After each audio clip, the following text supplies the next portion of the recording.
Okay, welcome everyone for joining us on this topic, balancing societal and financial risk and the importance of impact investing. I'm your moderator for this session. I'm Cliff Pryor, former CEO at Better Society Capital and then at GSG Impact, and I'll be moderating for you for this important topic. So, financial risk is measurable, it's immediate, it's closely tied to profits. Societal risk is broader, it's affecting reputation, stakeholders, long-term license to operate, and yet in the interconnected worlds, these issues can very quickly translate from financial to impact and vice versa. This panel will explore how areas such as investment management, corporate finance, risk management can identify, quantify and act on societal risks without losing the sight of financial performance. So you should expect some practical frameworks, real-world examples and debate, and how impact investing, ESG and social considerations are reshaping modern risk management. We have four wonderful speakers here, and I will ask them to introduce themselves one by one. So, first up. Thank you, Cliff. So, Nadina Stodiek, I co-head Schroeder's impact management practice. What we do on a daily basis is really constructing impact investing portfolio for institutional clients, mainly, but also private investors across 7 different asset classes. We have currently a platform that's about 10 billion. It includes also the Blue Orchid Finance offering, which is the impact asset manager that Schroeder's acquired back in 2019. I pass the word to them. Okay, hello everyone. Lovely to see you all. My name is Ben Constable-Maxwell, and I'm head of impact strategy at M&G Investments. So we're a sort of slightly smaller version of Schroeder's, but we manage assets for clients, institutional and private clients across asset classes as well. My role in particular is to focus on our public market impact funds, but also work with teams at M&G who manage impact strategies in private equity and private credit businesses as well. And look, we're trying to essentially allocate capital to solve the world's major problems, which I think is a common across all the panelists here today. Thank you. Hello, everyone. Thank you for joining us on this hot afternoon in London. It's quite ironic that London Climate Action Week is happening this week. So thank you for joining us. I'm Dawoud from the Impact Investing Institute. We're an independent non-profit, and we exist to grow and accelerate the impact investing market in the UK, but also globally. We do that through a number of different ways. We convene and network a lot, so we bring investors and impact advocates, social enterprises together, and trying to find capital solutions to address those big challenges that we are facing as society that Ben was just mentioning. And we do that through what we call challenge labs and field building activities. So that's a mixture of kind of tools and bringing the right people together to get capital moving. Thank you. I'm Jonathan Chibafa. I'm a barrister specializing in financial crime. I'm also the founder of Forge ESG. And at Forge, we work in de-risking carbon markets and also climate finance. I should explain that the premise of our work is focused on a number of financial crime risks, including bribery risk, corruption, money laundering, forced labor, sanctions, and so on. And our work is really focused on helping to enhance the confidence of investors and other sources of finance flowing into emerging markets from a a climate mitigation perspective, whether that's, as I say, carbon projects or other elements of climate finance, including infrastructure projects.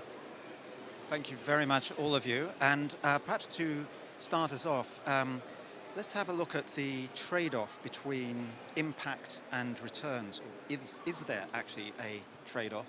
And Nadina, I'll come to you first.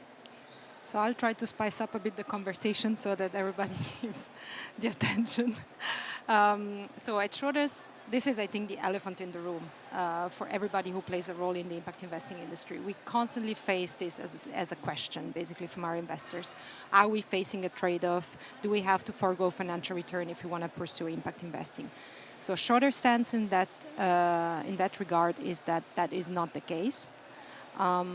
To demonstrate this position, we have done a series of papers that have looked into quantitative data from our impact investing universe. So we really try to be concrete and back up our claims, let's say, with proper statistical analysis. Back in 2025, we partnered with the Oxford Business School, and we ran a research on our listed equities universe, impact. And what the statistician of Oxford Business School did is really the analysis of the financial performance of our portfolio, benchmarking it against the ACWI. And the key question was, can impact be a driver for alpha? The return, so the outcome of the paper was that indeed impact can be a driver. The paper is public, by the way, so I invite you all to have a look at it. I think what was really interesting in this research is that we really tackled the question from a statistical point of view. So we really try to stick to all the steps that are taken in a statistical research. The first finding we found is that our impact universe was returning annualized returns that were higher than benchmark. Then obviously we ask our question whether this is happening because the universe is higher risk. So we looked at Sharpe ratio, and Sharpe ratio was higher than the benchmark again, which means better risk-adjusted returns. And then we tried to see whether there was alpha that was unexplained by the FAMA factors, so the 5 factors, the statistical kind of traditional factors. And we did find that it was unexplained alpha. And we did a step further in analyzing what could drive that alpha, and we found that companies that had a higher share of revenues coming from impactful products and services were indeed performing better than others. So for us, that was really a breakthrough, because we were frankly a bit scared in the beginning. We could have gotten any kind of results from this research, so we were very pleased with it. We did spin off in private markets as well, private equity and infrastructure debt, and we are looking to do more in other asset classes. So I think, to come back to your question, Cliff, impact investing is definitely nuanced, so we need to obviously acknowledge the fact that it exists, impact investing that deliberately takes concessionary returns to achieve better impact, so to say, or more deep impact exists. But we also have to recognize the fact that impact investing exists as well as a market rate return strategy that can compete with traditional investment approaches. And how does that work now with some quite significant headwinds, whether it's wars or what's happening in the USA and so on? Anybody would like to just take that, Ben? I mean, I can add a quick comment. Look, it's, I think, clearly the reality that all aspects of investing have periods when they face significant headwinds. That could be because you are a value-oriented fund manager and your value factor is out of style, and that can last for a number of years. And in fact, it did last for a very very extended period of time, but has reversed recently. You could be a kind of growth or quality focused manager, and that will have periods of outperformance and underperformance as a factor that can be very influential. So I think, impact investing, as with other styles or other types of investing, can definitely have periods of major headwinds. I would agree with you that a period of time when, in the last 3 or 4 years, where we've seen significant interest rate rises as a result, for example, of the kind of Ukraine conflict, and that's actually sort of recurred recently in the Gulf and in the more recent Iran conflict. That can push up interest rates, which can be a challenge for businesses that are investing for the long term. So often the kind of investments that we're making might be investing a lot in R&D or a lot in capital expenditure in order to grow their impact over time. It could be renewables, it could be building infrastructure that's sustainable. So, I mean, that is an example of an environment which is a headwind for some of the types of our investing. But our view, and I think most of us would agree, for impact investors, I think, or investing to make sense, you really have to take a long-term time horizon so you can ride through these various different, what are inevitably short-term periods of headwinds or volatility, such as, for example, we're seeing at the moment.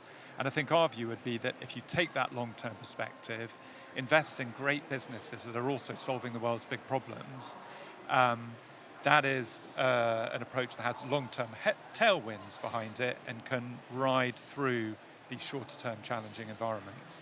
So, yeah, I would say we're facing significant difficulties at the moment, and that, by the way, has meant that defense or oil and gas type investments have often performed much better than some of the type of companies we invest in. But we think that's short-term as an issue and doesn't override the long-term case for impact. Just a quick point to add. I think there's an important lesson there from the Schroeder's experience, and I think that's one in relation to two things. One is data quality and using data in the right way, and the second is sort of evidence-based decision making. And I guess finally, actually, a third point there is having the bravery to talk about it, because and I use that term bravery deliberately because we've seen in the last couple of years, especially, some of the political developments, particularly in America, but elsewhere in the EU as well, actually, where companies, institutions feel shy about talking about this topic and being bold about the importance of impact investing, particularly where it's being done in an evidence-based way and in a way that is based on justifying decisions using proper data. Thank you. I want to diverge a little bit on this, because this has been at the large scale of finance. And I was going to talk about scaling impact investing, but we need to start with impact investing before we can scale it. And Stephanie, would you help us on this? Yeah, I was just going to build on what Jonathan just said about having the bravery to talk about it.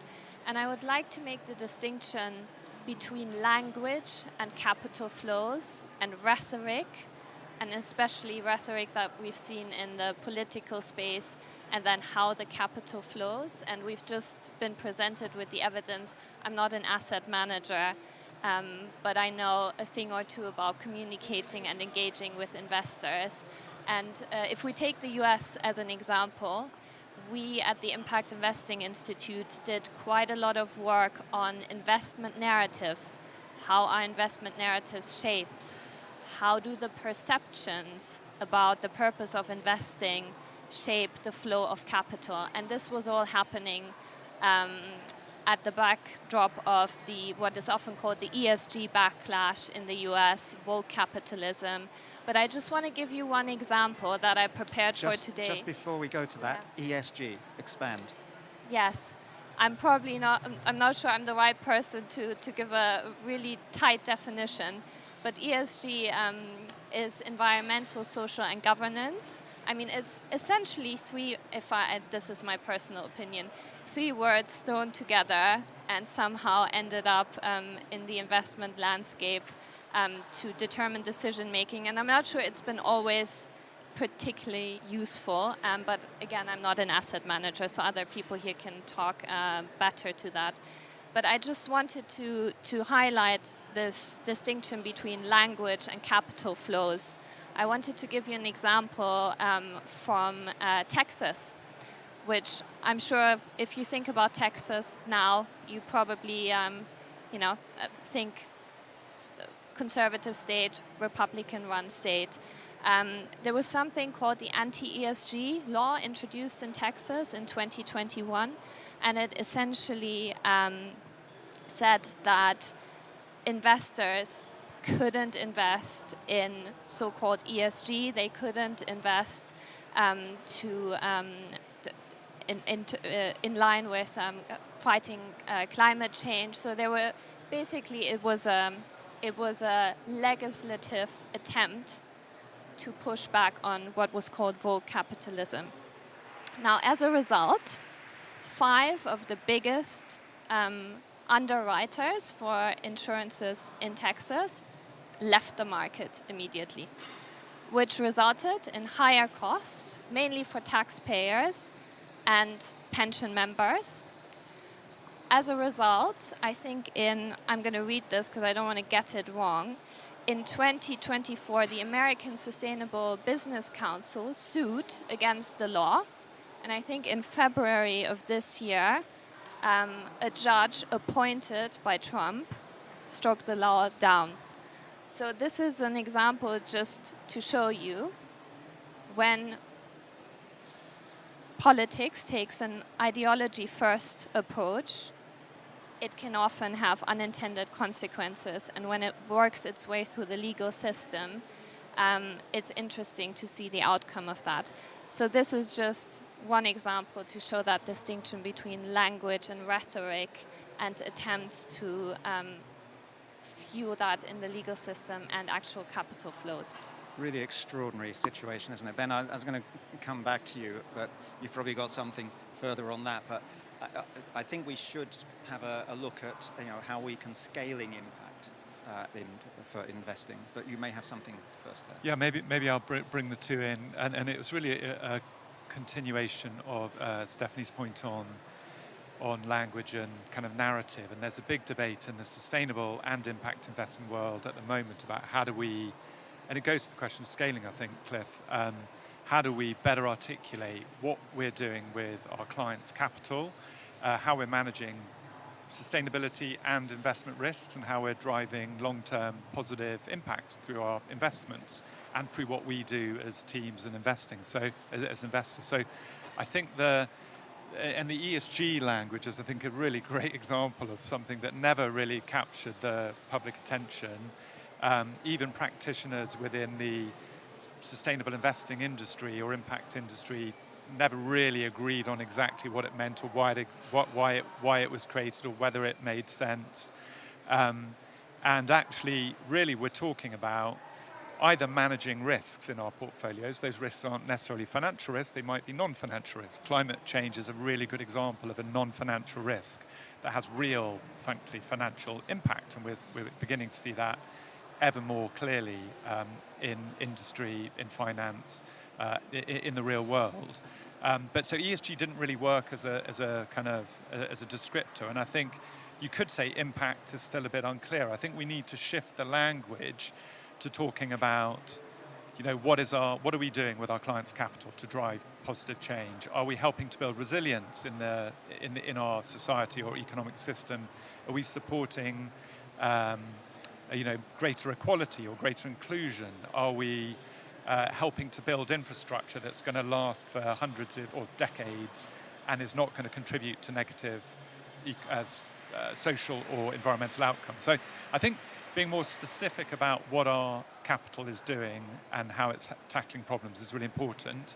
I think, and I'll quickly finish here and move on then, that improving the narrative, being clear on what impact investing can do, I think is a really important part of scaling.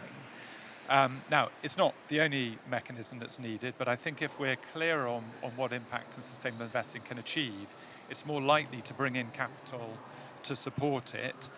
We at M&G play a range of different roles in private and public markets. We have a fund called the M&G Catalyst Fund, which is directly designed to scale up great positive impact businesses in private markets so that they can grow. We provide them with capital to help them grow. They could be health businesses, they could be tech businesses, they could be climate solutions, but we're there to provide that capital to help them to grow alongside colleagues, for example, at Schroders and many other places. And then those businesses have the capacity and the scale to start building into public markets, and then they can start kind of growing and becoming national and international success stories. We also have a public market business which then once they might graduate into the public markets through IPO, we can then invest in those businesses to continue on their positive impact story. So yeah, I think scaling is a big challenge. I've touched on one aspect, which was narrative, and having strategies to support that, but there are loads of other issues. Thank you very much on this. Just to say for folk in the audience, if you're not from an investment background and you're finding any of the ESG, impact, sustainability, whatever else it is, put your hand up and we will explain. So don't hold back on that. So just thinking about the role of portfolios. Stephanie, could you take on that, please? You mean Nadina? Oh, sorry, Looking at Nadina. So, yeah, I think it's again a continuum of what Ben and Steph were just saying earlier. The role of impact in a portfolio. I think impact has definitely a role in a wider strategic asset allocation nowadays. And that's exactly the type of challenge that experienced GPs should be looking at. Those that are in the industry for longer periods, like Blue Orchard for 30 years, Responsibility that has been acquired by M&G, same, pretty much. They really should move on conversations beyond what is impact, how we do impact, what is impact management. These are topics that have been tackled, harmonized to some extent. There are very credible frameworks out there, frameworks that are asset class agnostic, regulation agnostic, perfectly working fine. So the key question is, how do we now scale impact by ensuring that impact is actually part of a strategic asset allocation from LPs in the end? And to us, the answer comes through engagement and education of LPs, so both GPs and LPs, and really exchange on what works and what doesn't work. And this comes to the point that Jonathan was making earlier, which is being honest and transparent about lesson learned. Not many out there are doing that, I think. I think it's a duty for GPs that are longer active to showcase Just to explain, GP and LP. Sorry, for general partners. So general partners are managers of portfolios and LPs are investors, right? And this is the key conversations that are always happening between the two parties. Thanks, Cliff. So yeah, I think it's really a duty to really speak out. And there are forums nowadays where this can be done. I think, unfortunately, the outreach of those type of forums is not wide enough. There is a huge untapped market of traditional investors that hasn't come across this type of forums, and it's key to reach out to those. What has happened in Europe, I think it's absolutely fundamental in moving the needle. I take markets like the Netherlands. I think everybody knows that the Netherlands is quite sophisticated in sustainability and impact. Recently, investors like pension funds like APG have formally committed to invest into impact investing, large sums, 30 billion by 2030. It's nothing next to what they're managing, but it's something for the impact industry. And the fact that they've done it so vocally has pushed other markets and other pension funds to do the same. And this is exactly this type of education and knowledge sharing that we need. Schroders is seeing similar dynamics in Japan, another very important market for impact investing. So I think in order to achieve scale in impact and really give impact a role and a place in strategic asset allocations, investors have to be really willing to educate themselves about what is actually impact and how is it different to what they're doing. And in the end of the day, be willing to compare it to their traditional portfolios. And again, be honest, because we're not here to say that impact is the best performing strategies out there and there is absolutely no issue in the impact investment universe. There are issues. There has been default. There has been crisis. This is normal. But we are taking a much different stance to the investment we're doing, longer term, with stronger engagement, with a positive outcome in the end, and a financial performance. So these are criteria that we don't really see always in traditional markets. So I think this is really where the difference can be made. Thank you on that. I'll just come to Jonathan briefly on this. So global, if we go global, can we be trusted? Can we know what we're doing from right across the globe? And you were talking about some of the areas where there might be some negative effects? Yeah, look, I mean, I think the emerging markets are important when it comes to the topic of impact investing. Not least because the reality of poverty and poor distribution of wealth across the world means that we still, unfortunately, have certain countries where access to clean water, basic education, girls' rights, and so on, are way below where they should be, and those are the areas that create the chance for meaningful change, societal change, and obviously, unfortunately, these are the same jurisdictions in the world where the development of governance and transparency is perhaps not where, well, it isn't where it should be, frankly, which increases the risk, from any analysis, really. And so what then needs to happen is to enable decision makers in relevant institutions to understand how that risk is measured and how it's mitigated, rather than, and this is where I think the issue of language and narrative becomes important, because rather than have a situation where something is just too hot to handle, we won't participate in certain countries because it's too risky, so we'll just keep it safe and have our investments in the Nordics. Well, there's a different way, and that way is being able to articulate what the risk looks like, what are the measures that are being put in place to mitigate that risk, and to give comfort to decision makers in the language that they understand. And for me, this is where the importance of having the right frameworks that are also kind of repeatable across different organizations. So learning from, the example given by Nadina earlier about the Netherlands and this commitment for $30 billion in the next 4 years.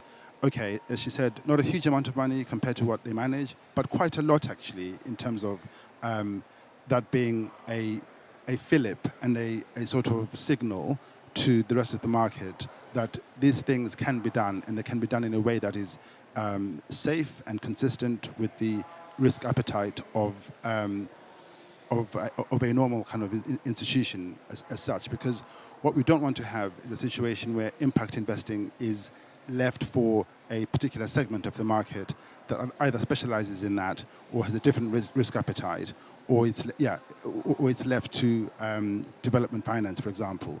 We need to ensure that the mainstream are given the confidence to be able to play in this area.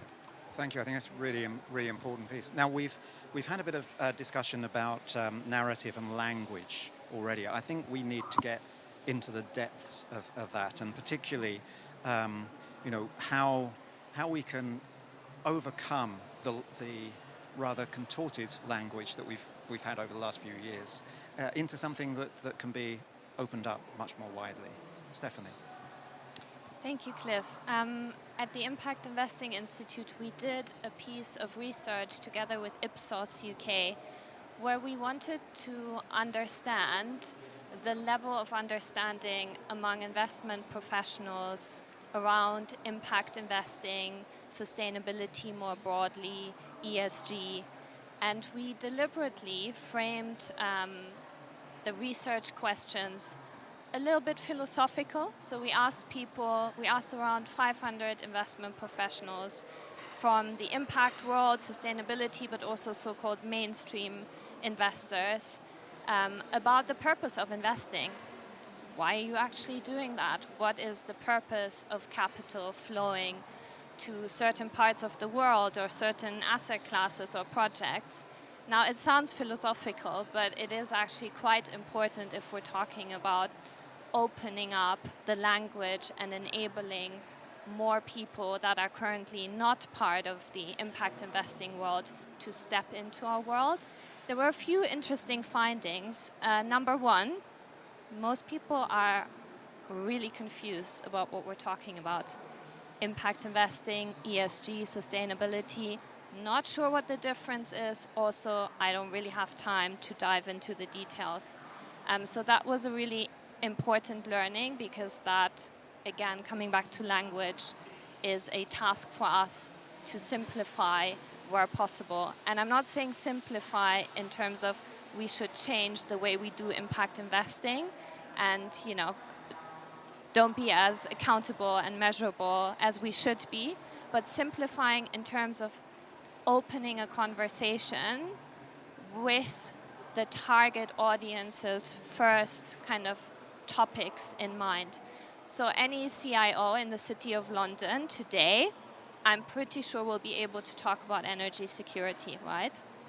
They probably won't have the same kind of words and language around impact investing, but it is connected, right? So it is our job to show that connection and to open up these conversations with mainstream capital market actors. And we're talking about really large pools of capital. So at the Impact Investing Institute, we have a focus on institutional asset owners, so pension funds and insurers. It's billions and billions of pounds.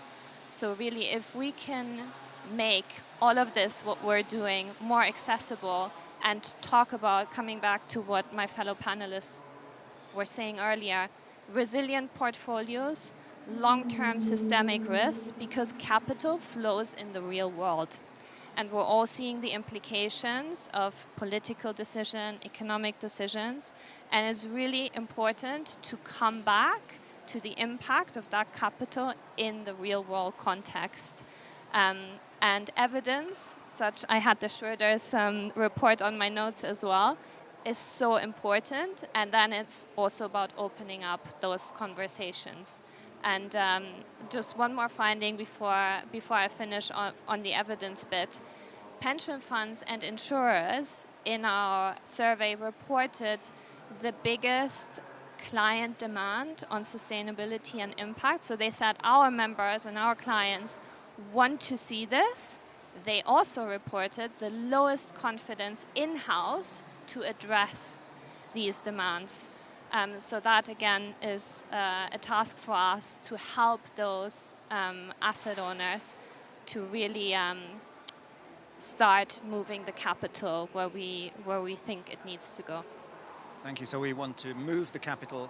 We don't necessarily need to use all of our framing and labels and what have you. And just on that question of frameworks and standards and so on, I'm just looking here at a few of them. The G7 Task Force, Just Transition, TNFD, FCA, SDR, SFDR, etc., etc., etc.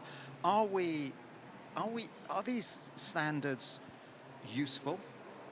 Are they just giving more and more complexity? Or is there something that is, between the two, something that an ordinary person could understand, but at the same time, it can work with the public? Jonathan, frameworks, standards, policy. Look, I think they are a necessary evil in one regard, because I think you can't have consistency, uniformity, the regulation that you need without them. That's obvious.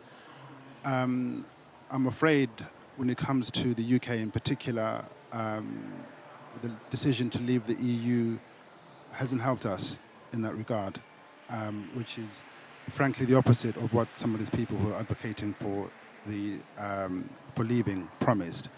I don't want to stray into politics too much, but it is after all 10 years since the vote, so it's this is we're seeing the effects of it. And only yesterday, I think, the UK government announced that they are aligning themselves to the EU directive on deforestation, which is to be welcomed, a very, very important decision. But I dare say we wouldn't have to be doing this if we hadn't left, but I'll stop there on Brexit.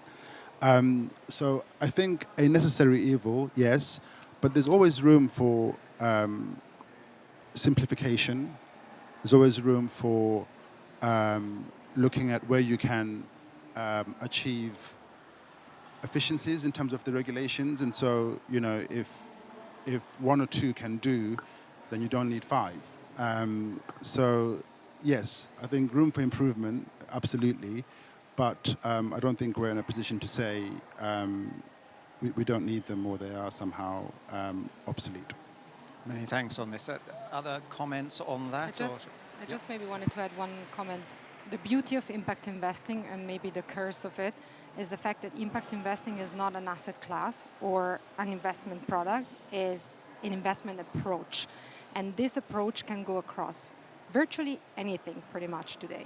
Any asset class, any thematics, any type of investment. So the fact that nowadays we're seeing more and more frameworks coming up is the outcome of that pretty much, because all of these initiatives are tackling different themes, different asset classes, nascent asset classes. Nature-based solution is one that nowadays is being tackled in so many different ways. I think what is really key is when it comes to approaching impact investing as a first and integrating impact investment and investment approach, everybody should look at the impact principles. This is the way you integrate impact into an investment approach. This is the basis. And then once you've done that, then you go into the thematic and the asset class specifications. This is a key understanding that is sometimes missing, to the point that Stephanie was making earlier, as in like what is impact, what is ESG. And then the other thing is also, internally, we have spent so much time in developing actually training modules internally for colleagues at Schroders and then externally for clients. That was identified right away as a key kind of complexity or issue to tackle in order to reach scale. Because if we wouldn't educate people internally that are actually the ones that are fronting the clients and explaining to them the products and the strategies onto what is impact and how it differentiates from sustainable investing, we would have lost the battle from the beginning. So that was the thing. So I agree with Jonathan. I don't think there is need for a ton more. Like, I think the fundamentals are out there. What is probably needed is the lever below, so the granular approaches. But I think we should all agree that the top part is done and dusted. And yes, of course, it has to be improved. It has to be always checked. But like, we should all reference to that framework. Fantastic. Thank you. Yeah. Ben, on this one, and I've got something else for you. Yeah, sure. I'll be really quickly on this one. I think it's when you list the number of and the breadth of initiatives that are around reporting or compliance or governance or disclosures in the sustainability space, it can just seem ridiculous. I mean, if as an outsider came in and looked at all these different 3 or 4 or 5 letter acronyms, they just wouldn't really understand why it is. And I think we all agree there are too many. They need to be harmonized and simplified. But I just think it's also useful to remember that, is that buzzing me off this comment, but useful to remember that they're all doing something slightly different. So we mentioned TCFD and TNFD, which are disclosure kind of requirements and guidelines for companies on climate and nature. That's really important. Maybe they should join up, but those are they're very different from, for example, the GIN principles or the operating principle for impact, which Nadina mentioned, which are really useful for impact investors to ensure that we are following the right rules or following the right guidelines. But that's very different from the SDR or SFDR, which are kind of regulations for investors. So I definitely think there are too many, and we all find it pretty hard work to get through them all. But it's worth remembering that they're all doing something slightly different for different audiences and for different goals. Well, that's a really good segue into the question of barriers to growth. I think you've overcome that particular barrier, but are there other barriers that you would look for? I mean, one quick thing I would say is that, I mean, there are so many, but like barriers to I guess, scaling and the growth of sustainable and impact investing. I think one thing which is more of a maybe solution than a barrier, and just quickly, we don't have too many impact sustainability buzzwords in this panel, but the idea of, we're all investors or participants in the investment chain, and we all think about our fund, and we might think about the companies in our fund, and maybe kind of companies that our colleagues might invest in. But I think we really need to recognize that our investments sit within a much broader, bigger, and interconnected system. And there's this concept of systems level investing or systems thinking, which recognizes that to your point on barriers to growth, we're not going to grow and scale, I think, impact investing as a really effective way to solve the world or to help solve the world's big problems unless we work with all the other actors in the overall ecosystem.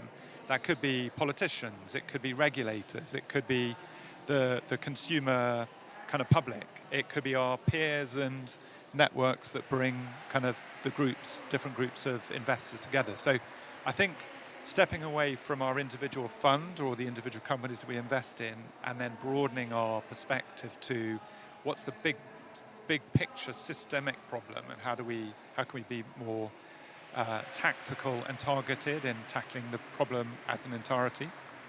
I think that's really wonderful, and I think we could do a little bit more on system level and thematic approaches.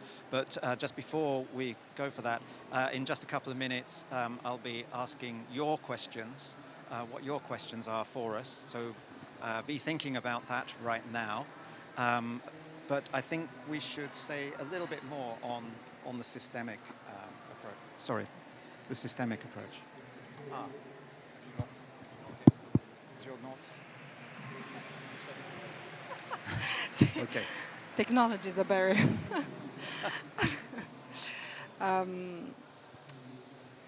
So yeah, systemic approaches.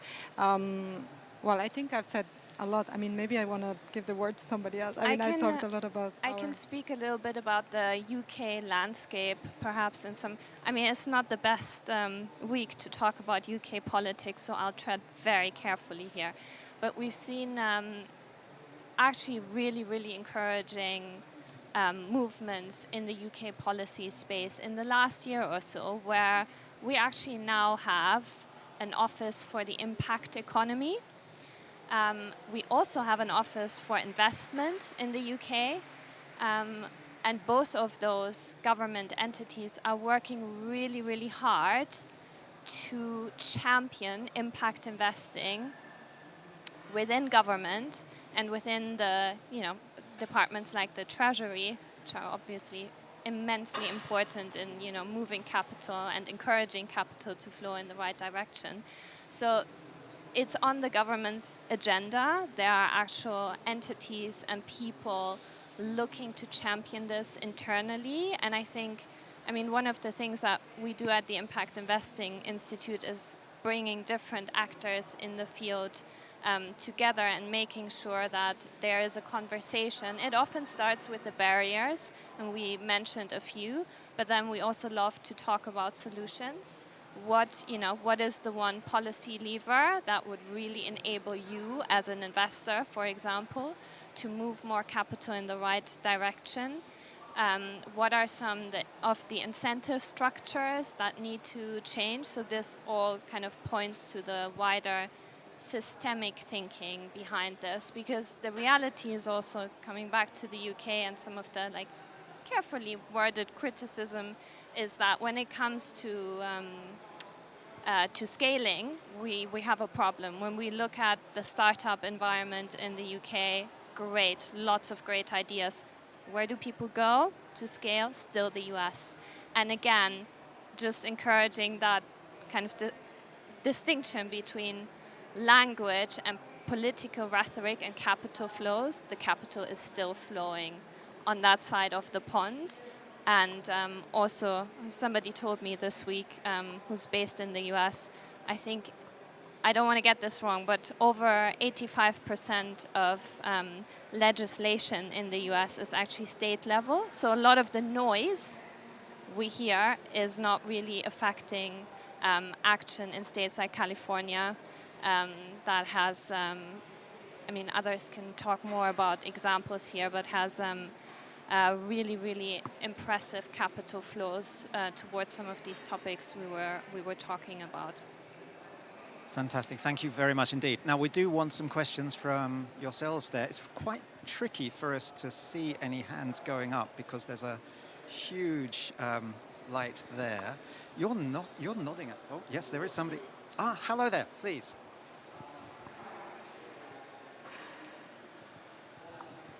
Hello to everyone on the panel, and this has been a lovely discussion. My question is particularly around, when you spoke about impact investing as an approach rather than an asset class or maybe an investment vehicle. Uh, when you factor in, I think you spoke earlier about, yeah? Okay, no, what I was trying to say is when we are trying to talk about impact investing, um, do we only just see at we obviously see at financial and non-financial factors that play a part when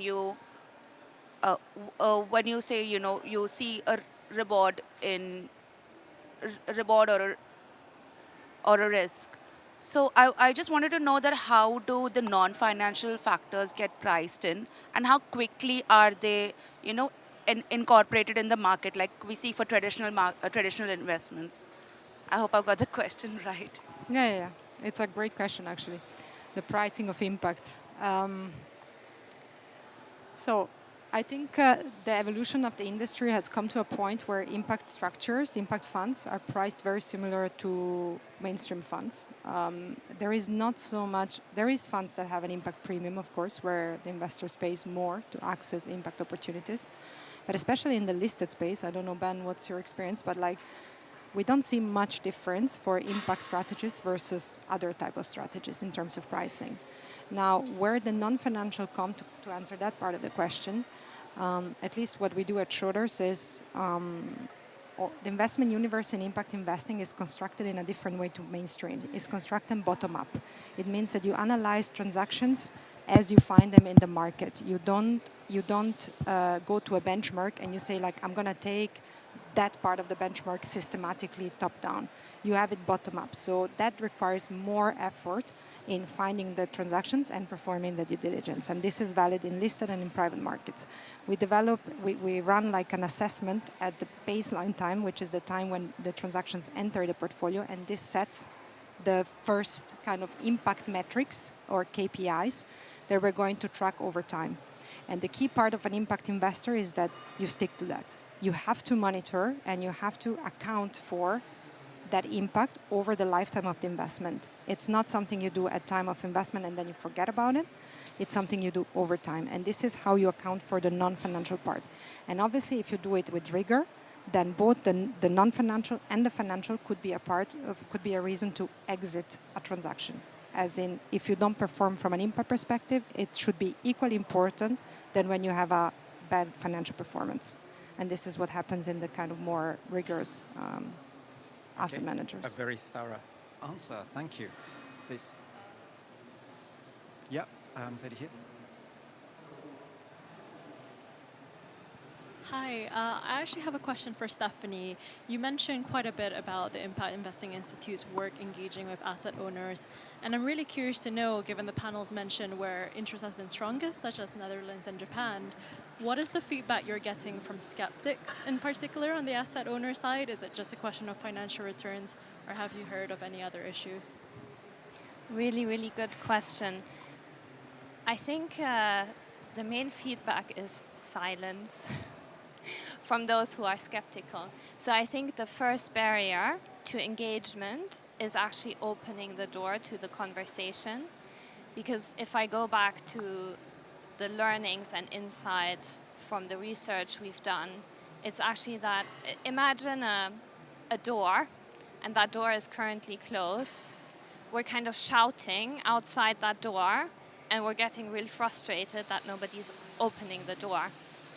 Maybe we need to tweak the language, and somebody will start to open the door, and we can have a conversation that then enables a more structured and rigorous approach where, we bring somebody into the investment journey around impact investing, which that part of the journey wouldn't be with us. That would be with, colleagues and partners from the asset manager world or elsewhere. So to be honest, the main barrier is the silent and non-engagement, which is almost the hardest bit to crack. And this is why I mentioned earlier that we need to think about our target audience, and we need to think about the topics and issues that are top of their mind. So I went to the Investment Association's annual conference, I think 2 weeks ago. And everyone was talking about roughly 3 things. AI, no surprise here. Energy security, also no surprise. And then the kind of resilience, long-term systemic risk, changing world, big kind of geopolitical factors. So we need, and this is, I'm mainly speaking to myself here, we need to tap into those topics and make what we do relevant in the context of these issues. And then we can dive deeper, but we won't dive deeper if the door remains closed. I hope that answers the question. Thank you very much for that.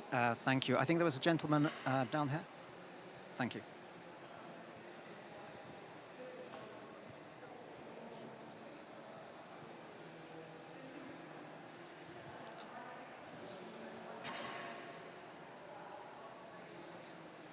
Tricky to get there. Here we go. Hi, yeah, thank you. I work for a climate company, Sustainable Finance think tank. I was just wondering about impact investing. I mean, is it something that primarily will sit with institutional investors, or do you also see potential for retail investors as well? Because I think if you ask the ordinary retail investor, they think if you invest in an ESG fund, right, you reduce real-world greenhouse gas emissions. They don't really understand the complexities of like secondary markets and maybe engagement is more promising, etc.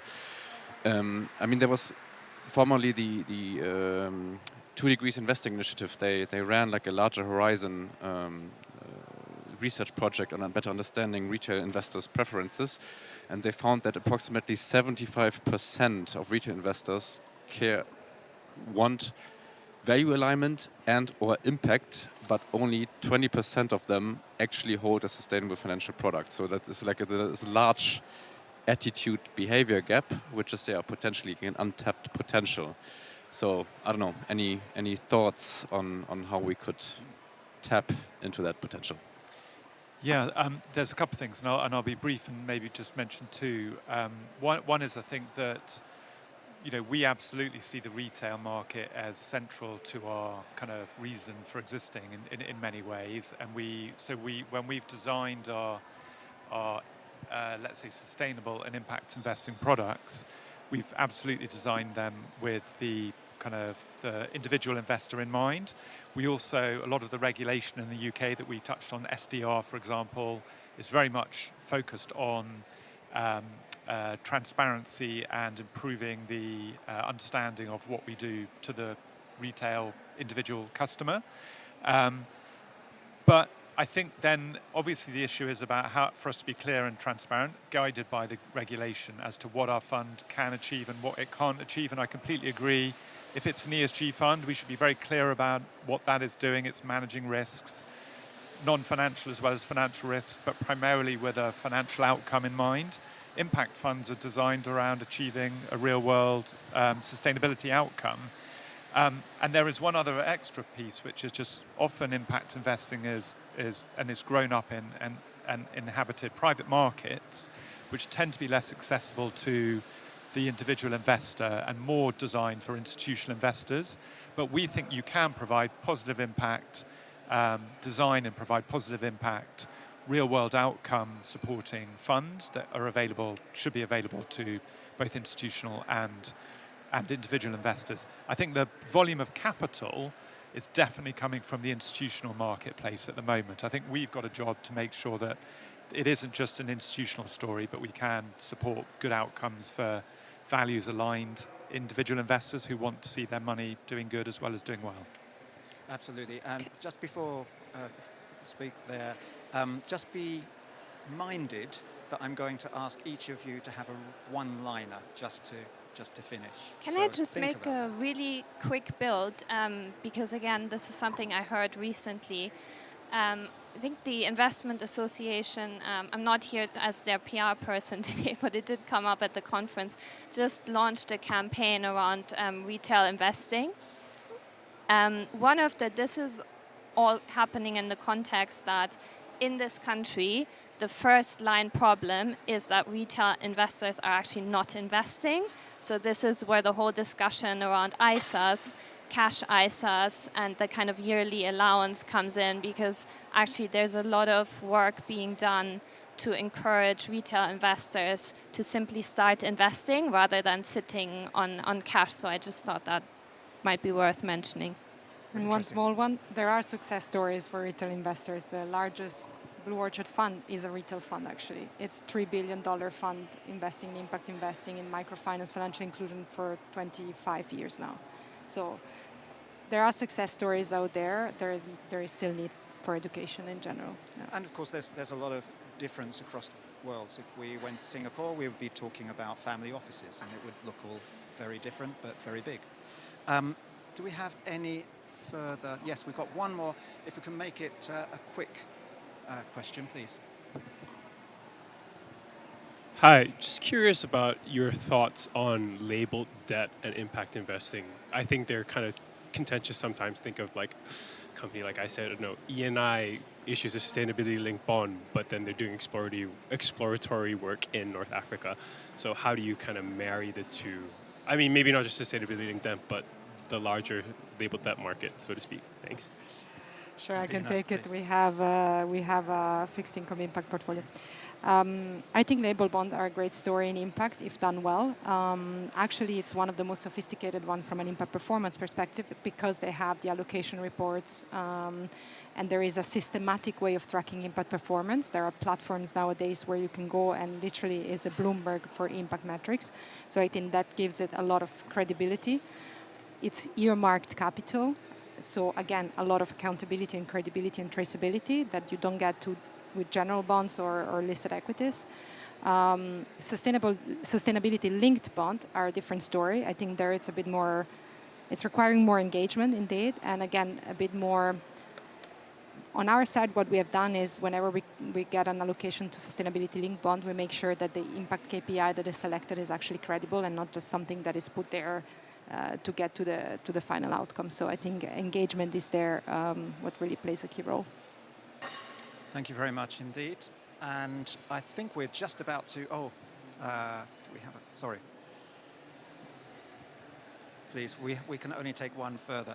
Have we lost our I'm here. I think the lady just gave me. Okay. Thank you very much. It's fantastic hearing all these success stories. I do have one question, probably for Nadina and Ben, looking from an asset management perspective. We talked a lot about impact investing. Maybe you can share with us in terms of, I know you mentioned about success stories, and in terms of the fund flows. If we can be very, we've got just 2 minutes left. Yeah. In terms of fund flows, can you actually see the fund flows really as coming from the UK retail market or actually coming from a more of a European market as well? And to end the question will be, what would you, as a message to the retail investor to encourage them to kind of investing into these impact investments? Okay, well, I'll quickly say our experience, we've been running our, similar to Schroders type of funds, our listed equity positive impact fund for 8 years now. For a period, there was a lot of retail, UK and European investment coming into it, but that frankly has dried up somewhat, and the significant allocation of investment into our fund, particularly in the last year or so, has very much come from European pension funds in Holland, in the Netherlands in particular. And what would I say to encourage the UK? We think it's a great way to invest over the long term. We think if you are willing to take that big picture, long-term perspective, balancing, investment, risk, and positive impacts, we think impact investing is a great way to do it, and it gives you access to some really fascinating businesses at what are currently, we believe, quite depressed valuations. Without being a pitch, I think it's an interesting time to consider this area. A short one-liner for the audience here. On what? On what you've heard from this session. I think impact investing is here to stay. It has demonstrated that it's in a market that can evolve with time, it can adapt, it can adjust, and it can really meet client expectations. Fantastic, thank you. And yeah, I think impact investing is about solutions. We think it offers solutions to customers who want to invest their capital to do good, but it's also about investing in businesses that are solving problems for the economy and for other businesses. So yeah, it's got a huge amount of opportunity inherent within it. Stephanie? If we want to scale impact, we need to think about who we're talking to and make it relevant to them. And that should be the first order of business always. Jonathan? Mine's a bit similar to that, actually. And it's evidence-based storytelling is important. And I learned that from my panelists today, so thank you for that. And for me, I would say we've complicated impact investing, but actually we need that. What we need is quite a different approach to the audience overall. Thank you very much. Thank you, Nadina. Thank you for Ben, Stephanie, and Jonathan. Thanks for all of you, and thanks for your questions. Really appreciate your time here today. Thank you. Thank you very much. Thank you.